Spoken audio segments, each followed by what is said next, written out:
तर काँग्रेस हे बुडतं जहाज कधीही नव्हतं असं उत्तर संजय राऊत यांनी देवेंद्र फडणवीसांना दिलंय। उगवता सूर्य म्हटलं तरी काँग्रेस बुडतं जहाजच असं यावरती नवनाथ बन देखील म्हणाले।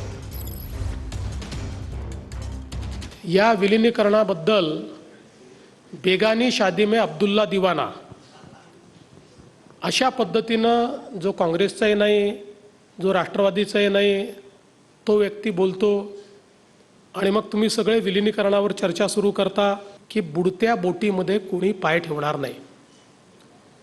काँग्रेस हे बुडतं जहाज आहे, त्यामुळे त्या बुडत्या जहाजामध्ये पाय ठेवतील अशी मला शक्यता वाटत नाही।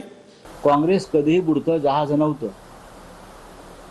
काँग्रेस कधी बुडतं जहाज नव्हतं। काँग्रेसने कायम या देशाच्या स्वातंत्र्य लढ्यामध्ये आणि स्वातंत्र्यानंतर हा देश घडवण्यामध्ये फार मोठी भूमिका बजावली आहे। त्याचा 1% काम भारतीय जनता पक्षाने केलं असं ते आम्हाला दाखवा तुम्ही। राहुल गांधींच्या नेतृत्वात काँग्रेसनं 99 निवडणुकीमध्ये पराभव बघितलेला आहे। त्यामुळे काँग्रेस हे बुडतं जहाज आहे हे देशाने ठरवून टाकले। संजय राऊत तुम्ही त्याला उगवता सूर्य म्हणा नाही तर बुडता सूर्य म्हणा, पण काँग्रेस हा बुडालेला पक्ष आहे, संपलेला पक्ष आहे हे देशातील जनतेनं सांगितलेलं आहे।